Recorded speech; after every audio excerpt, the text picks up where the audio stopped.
Na minha opinião, o Fluminense tem totais condições de disputar o Campeonato Brasileiro de 2026 nas cabeças. Né? Assim, a gente termina o campeonato do ano passado na 5ª posição, mas também não foi como se a gente tivesse disputado aquele campeonato todo ali na 4ª, 5ª, 6ª posição. Né? Se a gente olha para a trajetória do Fluminense ano passado, né, a gente passa grande parte do Brasileirão mais atrás, ali numa zona mais intermediária, de 8º, 9º, 10º lugar. Né? E aí, mais para o fim, mais para a parte final do campeonato, a gente dá uma arrancada ali com o Zubeldia, com o Lúcio Acosta e consegue roubar, né, uma 5ª colocação. Eu acho que para esse ano a gente pode dar um salto e realmente disputar o ano todo ali dentro de um G4, cara. Eu acho que dá para fazer isso, mas para fazer isso, eu acho que está muito claro para todo mundo que a gente precisa resolver deficiências graves do elenco, né? Estão escancaradas, né? O Fluminense precisa contratar um centroavante e precisa contratar um zagueiro. Eu não vou nem falar muito da questão do centroavante, porque felizmente, né, ao que parece, isso está muito claro para todo mundo e para a diretoria, e parece que eles estão correndo atrás. O resultado disso ainda não apareceu e me preocupa, né? Porque a gente não vê nenhum rumor, nenhum nome aparecendo aí no noticiário, mas, enfim, né? Esperamos que as coisas estejam avançando nesse sentido. Agora, quando a gente fala de zagueiro, a situação é muito mais preocupante até, porque o Fluminense já deu a entender que não vai tentar ninguém agora, que vai deixar para tentar o Nino no meio do ano. E, cara, essa é uma atitude temerária da diretoria do Fluminense, cara. Né? O Mário, o Matheus Montenegro, que ontem estavam no Maracanã lá com o Ancelotti, cara, eles precisam perceber que você contratar no meio do ano. Esse ano é diferente do que era antes, né? Porque antes o Campeonato Brasileiro começava em maio. Agora você vai fazer uma contratação absolutamente necessária no meio do ano. Porra, esse cara só vai chegar na 19ª rodada do Brasileirão. Né? É um turno de Campeonato Brasileiro. E assim, o Fluminense, que termina o Brasileirão muito bem no ano passado, né? Aquele Fluminense do Zubeldia, tinha como grande pilar o sistema defensivo. Né? Se a gente pegar o Fluminense do Renato e o Fluminense do Zubeldia, a grande diferença, a brutal diferença é o sistema defensivo.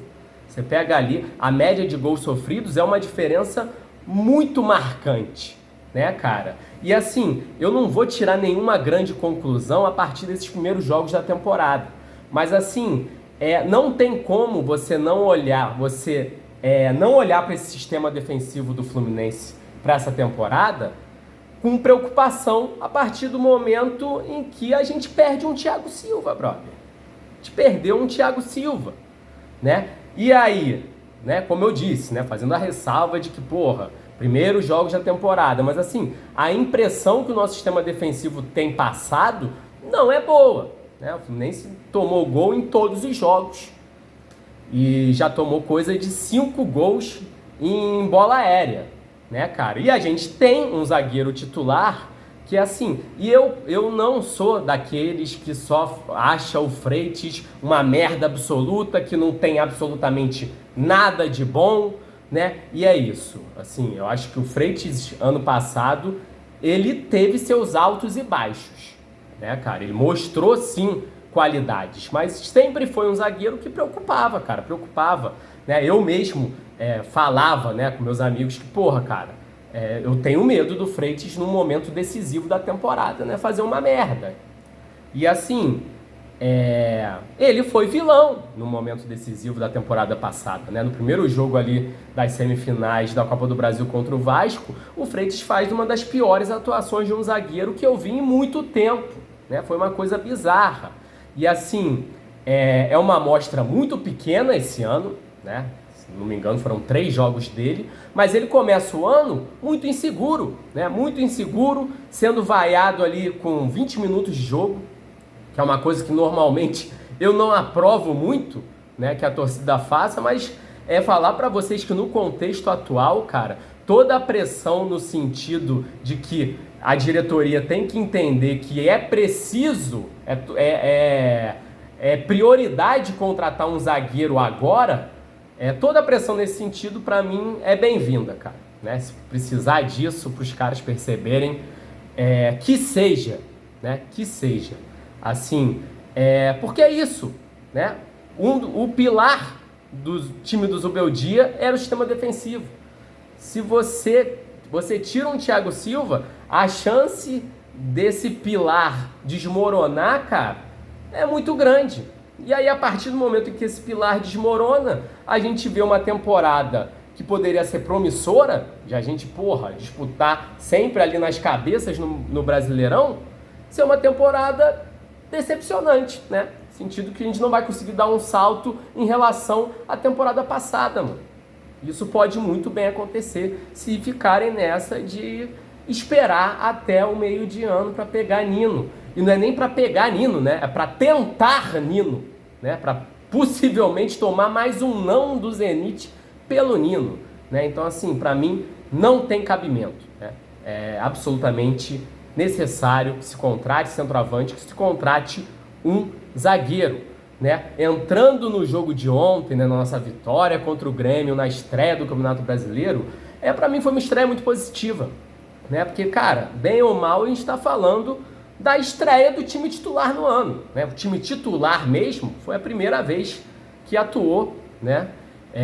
E eu acho que, levando em conta isso, assim, é uma atuação muito positiva. O Fluminense começa muito bem o jogo, né? Até ali os 20 minutos conseguiu chegar com perigo, né? Não criou grandes chances, mas conseguiu chegar ali com perigo rondando a área do Grêmio muitas vezes, né? Mas a partir desses 20 minutos o time cai muito, né? Caiu muito ali e até deu ao Grêmio algumas oportunidades de também chegar ali com certo perigo. Não foi um primeiro tempo de muitas chances de gol, né? No segundo tempo o Fluminense volta de novo muito bem, mas dessa vez conseguindo criar chances mais efetivamente, né? O Canóbio perde uma grande chance e logo depois o Fluminense consegue, né, os seus gols ali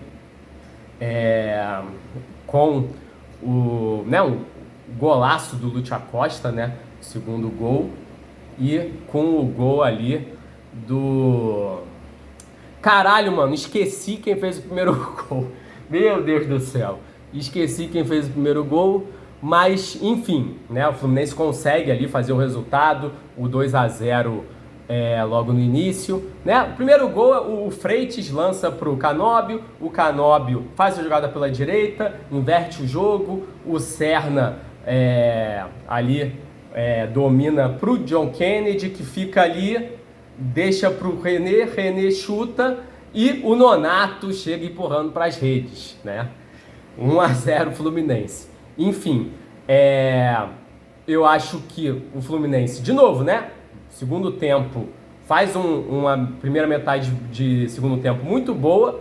Depois também dá uma caída, mas diferente do que foi no primeiro tempo, mantém um controle total ali do jogo, né? O Grêmio estava morto até conseguirem fazer o gol, né? Uma jogada ali de bola aérea, em que o Freitas é meio que engolido. E falando do Freitas, cara, eu até acho justo falar também que o Freitas, ele, né, destacar que o Freitas inicia a jogada do nosso primeiro gol. Mas teve uma situação insegura mais uma vez, né? Situação insegura, foi engolido no gol dos caras.